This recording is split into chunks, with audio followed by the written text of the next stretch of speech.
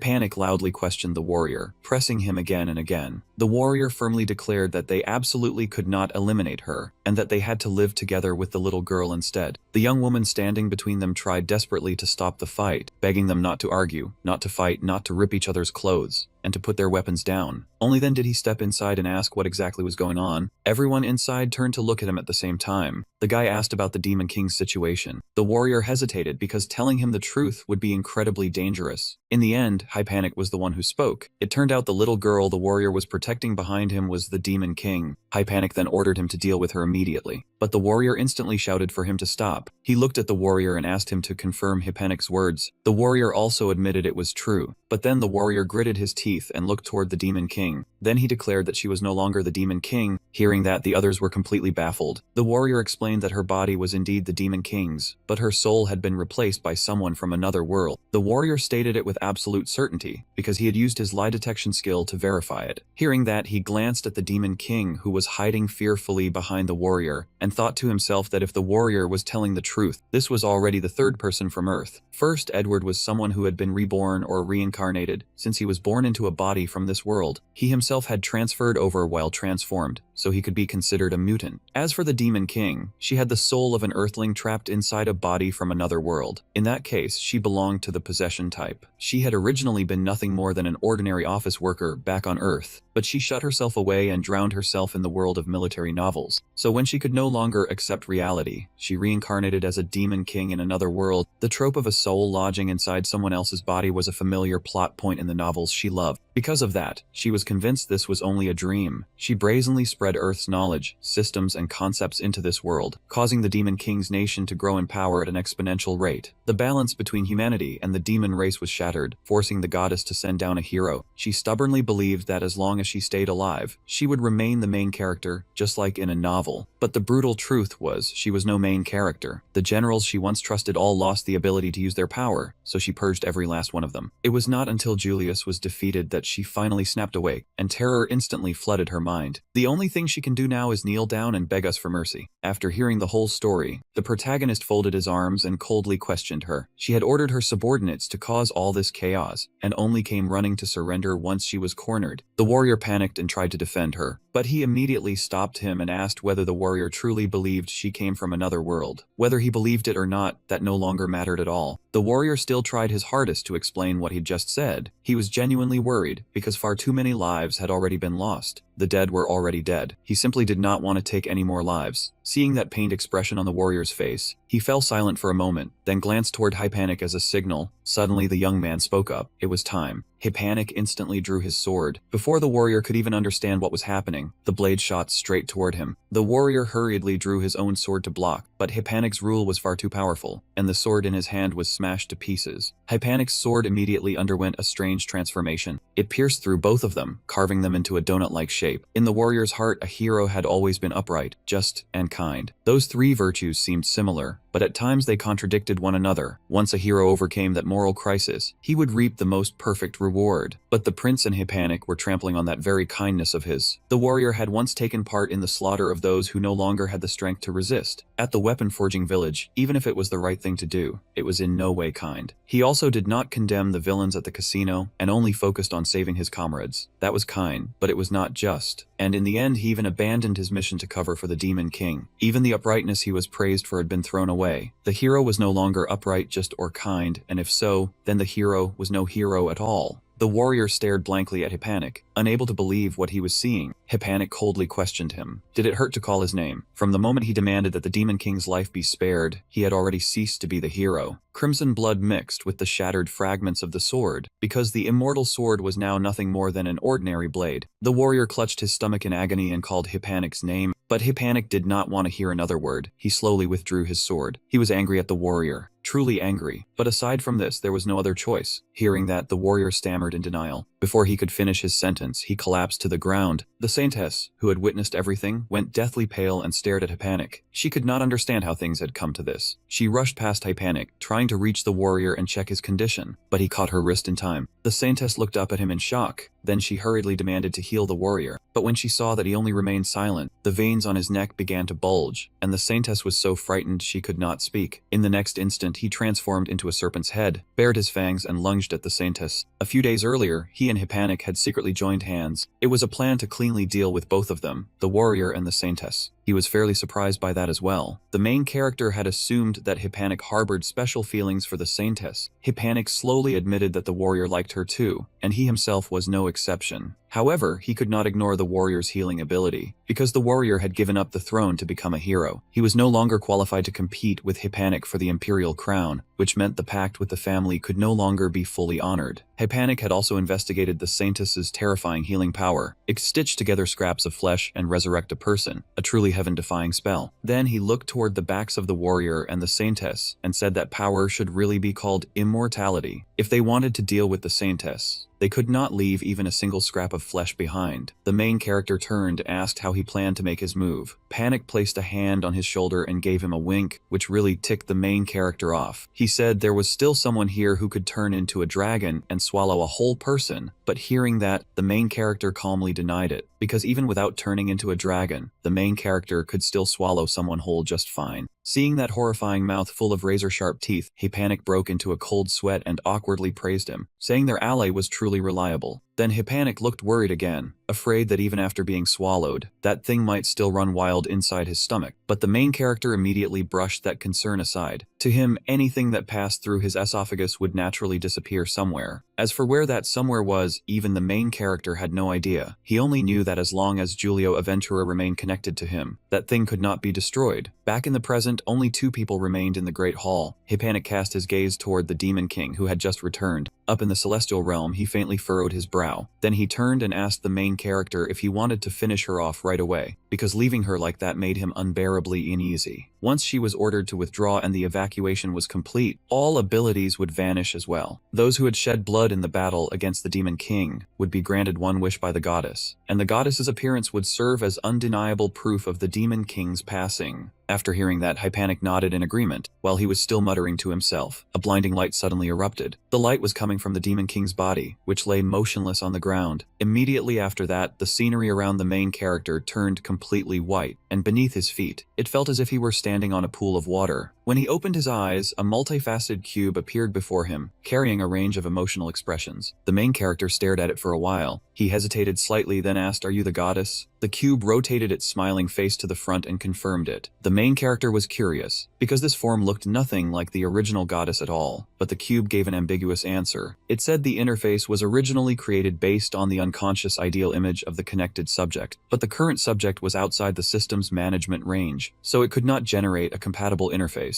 Then the main character asked what the goddess actually was. The cube projected countless images all around and revealed that it was the system that created and maintained the entire world. Its main task was to operate the system and skills, to create monsters and manage the souls reincarnating through countless lifetimes. Hearing this, the main character silently reached a conclusion. This was not a goddess. This was the ruler. He pressed the goddess on why she had brought him to this world, and the reason he received was that the two worlds were too close together, making chaotic phenomena easy to occur. Then he wondered about the similarity between the monsters in this world and the monsters from Earth's legends. The goddess admitted that it had introduced them. The main character asked again whether dealing with the hero would cause any problems, and the goddess answered no. He had been summoned here as a reward for his achievements in the war against the Demon King. Even if the main character killed both the saintess and the warrior, it would not anger the goddess, because the goddess did not insert personal emotions into the system, just as she had a principle against skills that revived or saved lives. It would only say good work if necessary. That left the main character feeling a bit confused. The goddess explained that heroes appeared to encourage competition and development between humanity and the demon race, but the result had gone nowhere. So after this incident, the hero system would be erased and would never appear again. From this moment on, both sides would be free to annihilate the other. As for competition, humanity would no longer consist of a single race but of humans, elves, dwarves, beastmen, and forest spirits. At present, they were all allies, but once the demon race disappeared, they would turn against one another. After hearing that, the main character asked nothing more and went straight to the core issue, the wish granted to the hero who had slain the Demon King. He asked the goddess whether she could send him back to Earth. That question instantly made the goddess freeze. The main character's face suddenly stiffened. "Can you let me return to Earth?" Faced with that question, the goddess remained silent and did not say a word. After a brief stillness, she hesitated before finally answering.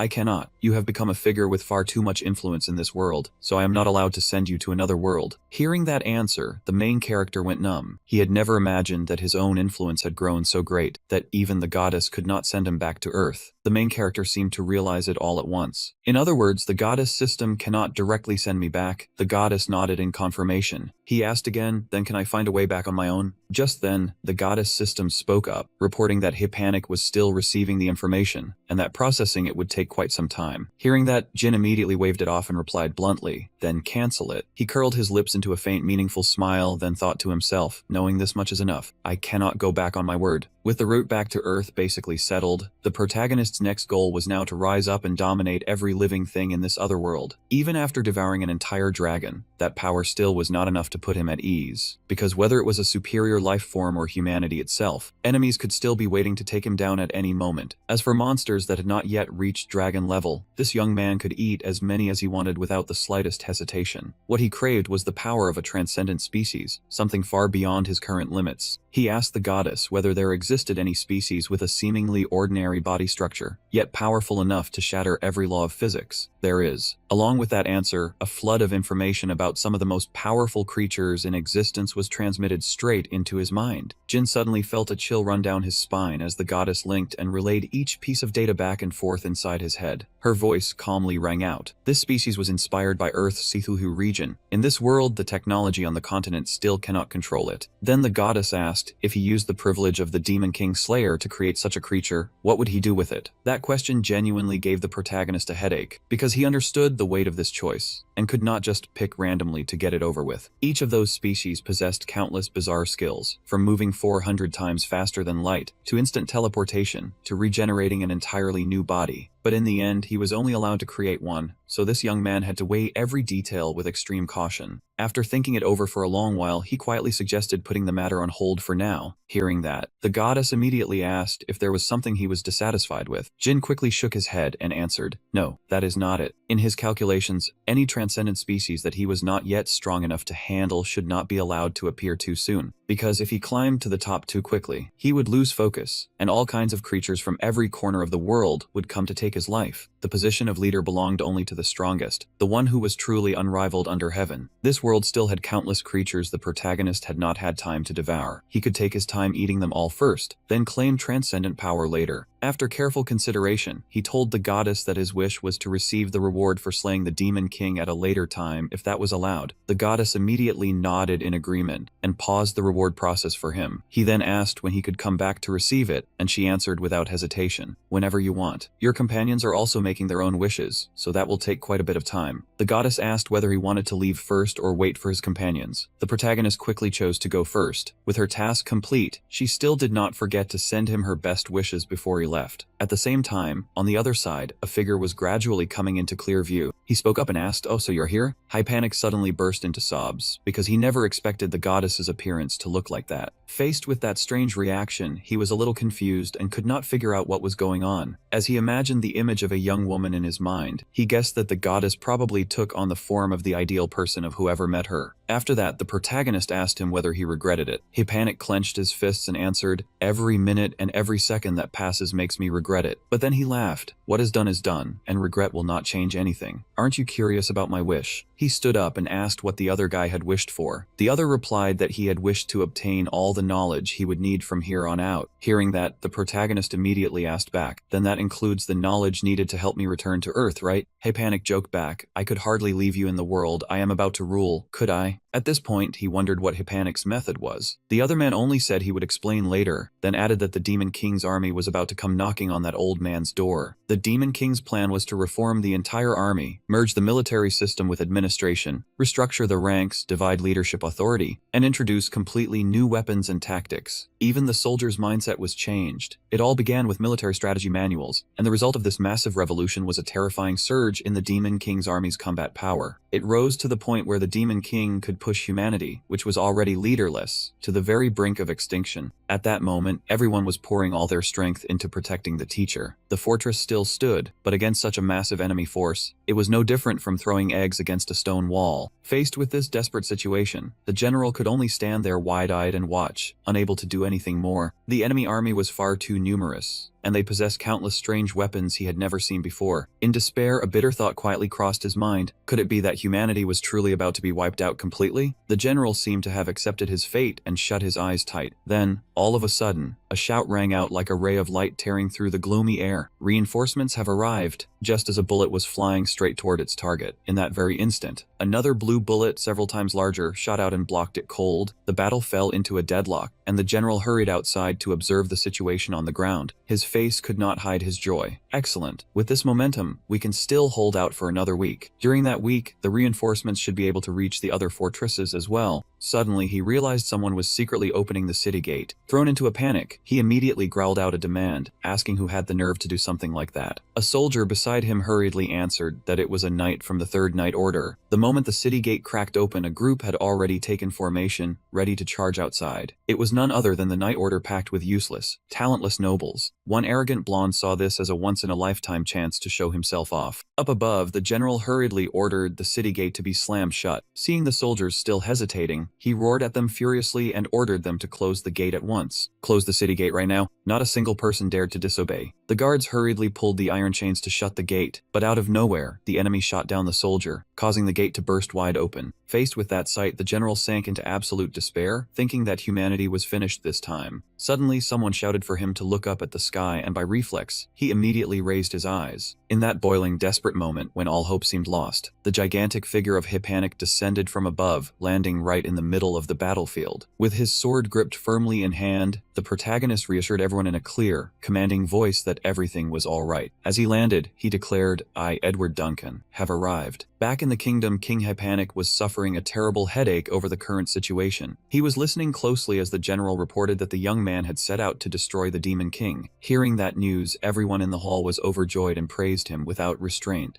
However, the king was deeply worried about letting this young man face the Demon King's massive army all by himself. At that moment, the general added that the dragon summoned by the prince had burned the Demon King's entire army to ashes. Hearing this, the king was somewhat shocked that his son possessed the power to summon a dragon. With a stern expression, the general firmly insisted that it was completely true. Even so, the king still seemed to think it was absurd, no matter how many people had witnessed it with their own eyes. The king seemed to be calculating something, his gaze turning deep and unreadable. He looked toward the people gathered inside the hall. Everyone was still praising and worshipping the protagonist as the great hero of humanity. He thought to himself that if he kept denying that brat's achievements now, they would surely grow suspicious. After a long moment of hesitation, he had no choice but to acknowledge the boy's accomplishments, then fall silent. No one noticed that his eyes had turned terrifyingly vicious. A hero of humanity? Never. That boy and I are cut from the same cloth. His mind was filled with questions. Could that boy really have landed the decisive blow in the battle against the Demon King? It did make sense, since he had always possessed both talent and strength. He wondered if the hero and the saintess had truly died in the battle against the Demon King. He immediately rejected the idea. Impossible. The Demon King was not the one who turned the hero and the saintess into gold. It was the prince who acted after the battle had ended. The king clenched his hand so tightly that it trembled. In any case, the plan to bring the hero back and make him the crown prince had completely failed. If that boy really caused all of this, then it would not be strange for him to carry out the plan himself and kill the prince. No, that would actually feel far more natural. The king paused for a beat, but one suspicious point remained. How could he have carried out that plan without receiving divine punishment? The royal family's authority was the price paid for devotion, loyalty, and faith in the goddess. For a member of the royal family to turn the hero into gold was an unforgivable sin, and yet there was absolutely no sign that the prince had suffered divine punishment. On the contrary, he was being hailed as someone who had contributed more to the world than any hero who had ever existed. Because of that, the priests who had once sided with the princess were now returning, one by one, to the prince's faction. No matter how he shifted his perspective, he still found this situation far too unbelievable. He let out a long sigh and told himself that he had no choice but to reluctantly accept this truth. The prince had changed everything. Every rumor about him was undeniable truth. After sinking into thought for a while, he wondered if perhaps he had rejected the boy too harshly. Perhaps it was time to completely change the way he looked at him. Meanwhile, Panic had returned to rescue the hostages and wipe out the remnants of the Demon King's army. The image of the enormous dragon spreading its majestic wings and tearing across the blue sky had burned itself into everyone's minds. Even the nobles who once hated the protagonist now had to praise him as a hero. A few days later, at Sando Almarut Almajut, a mighty army from outside was slowly marching in, and the one leading that army was none other than Panic. The people packed both sides of the road, shouting in unison to welcome the protagonist back. Everyone was overjoyed, calling the prince's name again and again. He strode proudly through the roaring cheers of the crowd. A faint smile tugged at his lips as he thought to himself, "I'm back now, you damned old man." Meanwhile, inside the palace, everyone was busy preparing the banquet, each person rushing through their own duties. Looking at the scene, he simply said to the man in guard uniform beside him, "Everyone is so busy. We are the only ones with nothing to do." Right after that, he turned and reminded him, "That old man seems to be extremely wary of you." Hearing that, he only replied, "I do not care about that, but are you certain about the arrangements this time?" Seeing that the other man was still uneasy,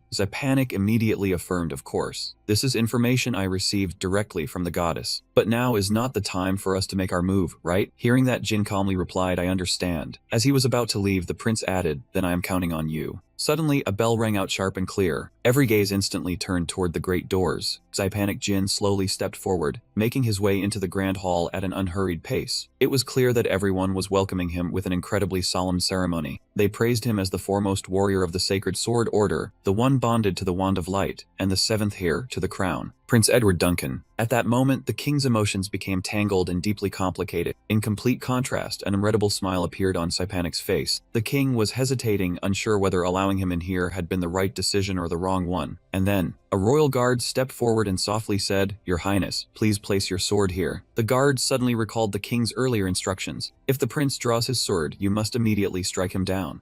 Panic still gripped the sword tightly in his hand, showing no intention of putting it down. The tension between the three of them was so sharp it felt like a bowstring pulled to the limit. But then he unexpectedly placed the sword onto the tray and knelt down to perform the proper salute. He and the king exchanged a few polite, ceremonial words of greeting. He was playing the role of an obedient son perfectly. down to the smallest detail. Suddenly the king asked, "Did you gain anything from this journey?" Hearing that, he replied, "Yes. I have realized how much Father has sacrificed for the people, and just how heavy the crown upon Father's head truly is." As soon as he finished speaking, Zypanik shot to his feet under the king's astonished gaze. The king roared in anger, "Who gave you permission to stand?" He immediately activated his power and answered solemnly, "I have also learned what I must do next." The moment his words fell, the sword on the tray held by the guard slowly vanished, then appeared directly in his hand. Zypanik's eyes flashed with killing intent. From now on, Father no longer needs to sacrifice anything, nor bear the weight of this crown. Hearing those words, the king stammered in terror, "What are you planning to do?" Zypanik slowly drew the sword from its sheath and replied, "I am simply inheriting the throne, Father." Sitting upon the throne, the king was utterly shocked when he saw his son make such a strange move. Fear showed clearly on his face, and all he could do was shout, "You, how dare you? You actually dare!" Seeing Zypanik holding a sword, the soldiers quickly surged forward and surrounded him. Zypanik merely swept his gaze around him, slowly and calmly. One soldier stared at the sword in his hand and muttered, "The sword of light." Then the man shifted his eyes to the armor he was wearing, the armor of light. Finally, he looked at the shield strapped over one shoulder, the shield of light. Seeing that entire set of magical equipment, the soldier tried to persuade him, "Your Highness, what are you doing? Please stop at once." His expression changed instantly, and he reached toward the soldier. His hand tightened around the hilt of his sword. With just one slash, the heads of the two nearest soldiers flew from their necks. Seeing this, the king cried out in panic, "That's right. I actually thought you had changed. How naive I was. A leopard never changes its spots." Even so, he still curled his lip into a sneer, secretly thinking that everything had been within his calculations from the very beginning. The king gripped the arm of his throne, repeatedly reassuring himself that the finest assassins had already been placed in ambush long ago. He sat silently upon the throne, his icy gaze observing the entire situation as it unfolded. King Giulio Aventura kept tapping his fingers against the armrest as a signal, and yet not a single figure appeared. Sensing that something was wrong, he frowned in confusion and muttered, "What in the world had happened that no one would show themselves?" The king hurriedly turned toward the royal nobles beside him, and shouted that the prince had rebelled, so they should summon the soldiers at once. But that man did not bother to answer a single word, only revealing a bizarre smile that sent chills down the spine. Seeing that scene, the king was both panicked and utterly bewildered, unable to understand what this situation was supposed to mean. Rewinding to the past, a monster shaped like an octopus, with a single eye set right in the center, appeared. Among all the creatures the main character had ever devoured, Pazau de Luznazut was the strangest, with a grotesque biology, so bizarre it was almost unbelievable. Anyone who happened to lay eyes on it would fall into a dazed state, because this was a parasitic species that could exist without a host, formed when countless tiny individuals merged together to create a shared consciousness. A man laughed sinisterly and said that even separated individuals could still move according to the commands of the colony as a whole, naturally with his own unique ability. From the very beginning, he had already... Countless monsters panicked and scattered in every direction when they saw a winged monster descending from the sky. But at the port town, he had devoured countless fiends from the demon race, and after his power surged dramatically, he began to develop a unique parasitic ability. Those parasitic creatures could move through space, even if the ability was not yet perked.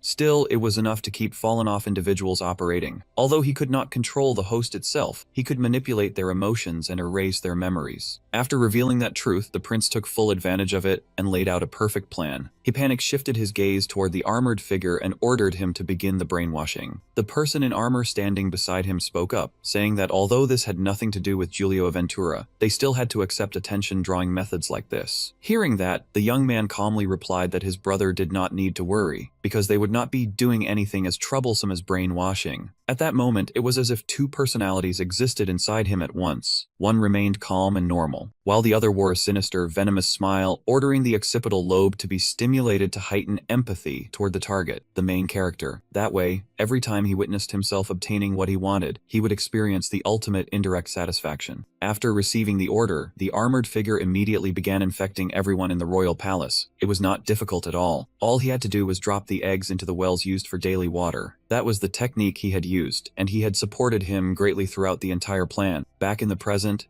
Panic had purged every last soldier, leaving the room stained red with fresh blood. He slowly advanced step by step toward the king seated on the throne. As he walked, he spoke in a cold voice, bringing up his mother's death. His feet waded through the spreading pools of blood on the floor, each step stamping bright red footprints across the carpet, while his mouth continued to speak. He accused the king of sending assassins to murder him and of sending Angela to the Holy Kingdom. The king on the throne showed absolute terror as he heard him say that there was still much more he wanted to question him about, but this was already enough. His face radiated murderous intent as he pointed the tip of his sword straight at the king and coldly said, "Die." He swung his sword and drove it hard into his own father. The king could only scream in agony as the blade pierced straight through his body, forcing him to collapse to his knees. Fresh blood began gushing from the corner of his mouth. With the last of his fading breath, the king weakly called Edward's name. His trembling hands clutched the blade as he looked at the one who had stabbed him, cursing that there was already a special place in hell reserved for an unfilial wretch like you. He yanked the sword out and replied, "Then I will see you there. Farewell, old man." The king then collapsed onto the floor and the crown flew from his head, rolling away. He bent down and picked up the golden crown, now stained red with fresh blood. Hippanic lifted that crown and calmly placed it upon himself. He stood solemnly in the middle of the blood-soaked chamber. Just then a black shadow shot down from above, landing right behind him. When he turned his head, he saw an assassin clad entirely in black. The assassin lay collapsed on the ground, groaning in pain, and forced out the question, "Just who the hell are you?" Another knight dropped down from above and decisively ended his life. After finishing the job, the knight coldly reported that the target had been dealt with cleanly. Hippanic raised the crown and said with satisfaction, "Well done." In this way, he had eliminated every last useless piece. He placed the blood-soaked golden crown upon his head. Then he seated himself upon the throne and loudly declared that from this moment on, no one would have the power to stand in his way anymore. Someone standing below heard this and immediately began applauding in praise. After that, the rest of them all began clapping in rhythm. The thunderous applause echoed throughout the blood-drenched room. He sat on the crimson-stained throne, his razor-sharp gaze looking down at the crowd below. When night fell, he remained seated in the same spot without moving at all. His face darkened as he softly whispered to someone, "Yes, I understand, brother." Within the room, a vague figure seemed to appear. His voice rang out again, saying that he understood what his brother wanted to convey. His eyes were filled with sorrow now. What the MC had wished for from the goddess was simply knowledge. He remembered a man in armor. That man had used him to point Kim toward the hiding place of the target he needed to eliminate. The young man then remembered his elder brother. Within that mass of knowledge were also the words his brother had wanted to leave behind before he departed. Thinking back on all of it, he trembled with rage and muttered, "Brother told me not to cross the line?" Even in a situation like that, he did not utter a single complaint and still said those words. That really was just like him. He shot to his feet and shouted, but it was already too late. It was far too late, brother. Hippanic reproached the figure standing in the middle of the room. What use it to say that now? You should have told me before I joined hands with that monster. He caught a small beam of light in his palm and ordered the other person to disappear. From now on, this world will change. It will become a world not so different from the one you once knew. He fired that beam of light at the figure in front of him, splitting the other man's body in two. The young man made the beam fade away, then said, "Now no one will cling to that empty, meaningless title of humanity anymore. The common enemy, the demon race, is gone. From this point on, humanity will have to face the enemy inside the barrier." He thought seriously for a moment, then continued, "I made it this far thanks to the monster's power. So I will repay that debt if it means sending him back to Earth. The Elf King, the Dwarf King, the Aquatic King, and the Divine Scale King." His voice echoed through the darkness. "I will offer the severed heads of the kings from those races to the altar sealed beneath the basement of the Holy Nations Cathedral. To make that happen, an age of chaotic war must come." As Kim wrote in his notes, he said, "So the prince overthrew the incompetent king and took the throne, all because the kingdom had prospered for far too long." The Gurmit's Adventure in a Strange Land, Part 1, complete. Kim closed his notebook. Hippanic, who was sitting nearby, spoke up. "There is something I want to ask." Hearing that, Kim answered, "Go ahead." Resting his chin on his hand, Hippanic looked at him and asked with concern, "What exactly is that book? The Gurmit's Adventure in a Strange Land?" Kim glanced at him and replied, "I already told you. Once I get sent back to Earth, I will settle things with my old teammates, throw away my old identity, and live under a new one." He slammed the book down on the table and continued, "If I do that, it will be hard to maintain my current income, so I decided to write a book and sell it. It tells the story of my journey eating everything under the sun in a foreign land, so I called it The Gurmit's Adventure in a Strange Land." Hearing that, Hippanic gave a faint laugh and said, "A title like that probably will not sell well. If you are the main character, try giving it something a little more vivid." He imagined Kim inside the book, then continued, "How about getting stronger by eating?" Kim remained seated in his chair and answered, "The title does not matter. I plan to have another author write it for me anyway. I am only good at eating. I am terrible at writing." Hippanic asked again, "What if it does not sell?" Kim smirked and explained, "That is impossible. It is all based on my hard-earned experience, though of course it will be different from reality. Who knows? Maybe the book will sell 1 million copies and get adapted into a legendary 3-part fantasy-film series all over the world." Hearing that, Hippanic could only shake his head helplessly. After a while, he spoke again. "I understand what you mean, but that is after you return to Earth, right? Then let us discuss how you are going to return to Earth. First, the condition for returning that the goddess mentioned was Kim cut him off before he could finish. You mean killing all the kings who lead the races and using their severed heads as offerings? Can that even be done? Hypanic looked at the stack of documents in the desk drawer and replied, not right now. The young man pulled out the documents, sorted them, and continued, this is completely different from capturing the Demon King. I could use a small force of elites to eliminate a king. He thought of an army and analyzed the situation. But after that, a successor would take the throne and use it as an excuse to condemn humanity's arrogance. Then they would ally with the other races and turn around to attack us. Hypanic thought of the elves and continued, elves are skilled in archery and magic. Then he remembered the dwarves' sword-forging ability. The dwarves' metalworking skill has already reached the realm of magic. The young man thought of the beastmen and continued, the physiques of the beastmen and the divine scale folk have long surpassed humans. Now he spoke of their disadvantage. Humanity may have the numbers, but the other races all possess special abilities, so we are not their match. If they join forces, the things that vanish will be our heads. Hypanic stood and concluded, for now, we have to strengthen ourselves from within. He walked step by step toward Kim, speaking as he went. We must concentrate power in the central authority and ally with the other kingdoms. Only then can we create a war capable of confronting the kingdoms of the other races. He placed a stack of documents on the table. As Kim stared in surprise, he asked, so this is the war fund? Kim picked up several sheets and read them, then murmured, this is it. The stack of papers contained information and portraits of several people. Kim's voice rang out again. An elimination list? As if realizing something, his face darkened. He shot Hypanic a tense look and asked, are you giving me an order? Hypanic calmly sat down in the chair across from him and replied, no, I am only making a proposal. Turn to the next page. Hearing that, Kim hurriedly did as he said. At that moment, astonishment showed clearly in his eyes. The paper listed several pieces of information. Habitat of a griffin flock. Ragged harbor nearly collapsed after an invasion. Report on a manticore sighting. Kim kept muttering as he read the information on the paper. Main nesting ground of the pen turtle. Blue Dragon Mountain. These are... At that moment, excitement spread across his face, and he asked, treasure maps? Seeing Kim's reaction, Hypanic happily replied, I am glad to see you so pleased. Hypanic rummaged through his pocket for something and continued, good. In that case, Kim. He took out a golden badge, placed it in front of him, and said, by the authority of the heir to the throne, I appoint you as a secret royal inspector. After hearing the title, Kim asked in confusion, this kingdom has a position like that too? Seeing that Jin was still suspicious, he explained right away, the post of secret royal inspector I just created does not normally come with a guardian knight. The difference is that you are free to travel as you please, but you must always stand with the one in power. This is not the same as throwing away your title. Jin seemed to have expected that and gave a slight nod in response. Inwardly, he made a quick calculation. He would receive a treasure map and the freedom to act without anyone watching him. In exchange, he only had to eliminate the prince's enemies. What a steal. After thinking it through, he took the badge and answered cleanly, deal. He stood up and said, in that case, I will take my leave first. Hypanic kept his carefree expression and added a reminder. Next year will be my coronation ceremony. Make sure you come back then. It would be rather awkward if rumors spread that the two heroes who defeated the Demon King are only pretending to get along. Jin walked to the door and replied simply, don't worry. The moment he left the palace, the young man began to think things over. Which road should he choose now? Where should he go? And what method should he use to travel? He looked down thoughtfully, his thoughts still drifting on. What should he do first? Which steps could he skip? He had to calculate all of it clearly. He gripped the stack of documents in his hand and silently worked out how to make the most effective use of all this information. He started walking, his mind still running nonstop. One thing was certain. After this journey, he would rise to a whole new level. Back inside the palace, Hypanic was still sitting in the same place. A voice suddenly rang out above his head and quietly asked, Your Majesty, are you all right? He glanced upward and asked back, Why are you suddenly asking that? A shadow hidden in the ceiling spoke up. Jin is an extremely powerful warrior. This subordinate fears that if he leaves your side, Your Majesty's safety will be difficult to guarantee. Hypanic lightly scolded his subordinate for talking nonsense. Is that not exactly why I keep all of you by my side? To make sure such a thing never happens? The figure on the ceiling replied, This subordinate was rude. Then he yawned and added that if he wished to apologize, he would prove it with strength and results. The man in black bowed his head and accepted the order, addressing him as the captain of the Royal Assassin Squad. One question still hung in the air. Why had Prince Edward, the one who murdered the late king, been able to keep these assassins as his subordinates? An image of the king appeared. Originally, Edward IV had planned to hand the Royal Assassin Squad over to the first prince, so that when he ascended the throne, he could bring glory to the royal family, not to Hypanic. The second prince was both the left prime minister and the leader of the assassination squad. The complete eradication of the royal family's enemies had also been part of his calculations. But because the first prince had been raised far too kindly, and even became a hero, the seconds his plan had effectively collapsed. An image of the assassin squad appeared. In any case, the scheme had already reached its middle stage. If they were given certain missions to prove their loyalty to Hepanik and Prince Edward, these people would be completely brainwashed. On someone's finger, the golden ring that controlled the assassin squad glittered. The activation condition was that Prince Edward had to inherit the thing held by the king. That thing was the golden ring, the symbol of the position of leader of the royal assassin squad. The scene of him picking up the crown appeared. The prince had seized the royal authority of the late king. One way or another, he now possessed the thing the former king had kept. The scene of him sitting on the throne after killing his father appeared. The royal assassin squad had been handed to a new master. In other words, the prince now fully controlled one of the two armed organizations allowed to freely enter and leave the kingdom. An image of the Royal Knight Order appeared. The other armed organization, the Royal Guard, also obeyed the prince without question, because they had already been infected by brainwashing parasites. Hepanik leaned back in his chair with satisfaction and thought to himself, once that monster leaves the royal palace, the parasite's function will disappear as well. During that time, I have to turn them into my own people. Thinking that, he curled his lips into a faint smile. What binds people together is profit, satisfaction, and even guilt. How would I know unless I try?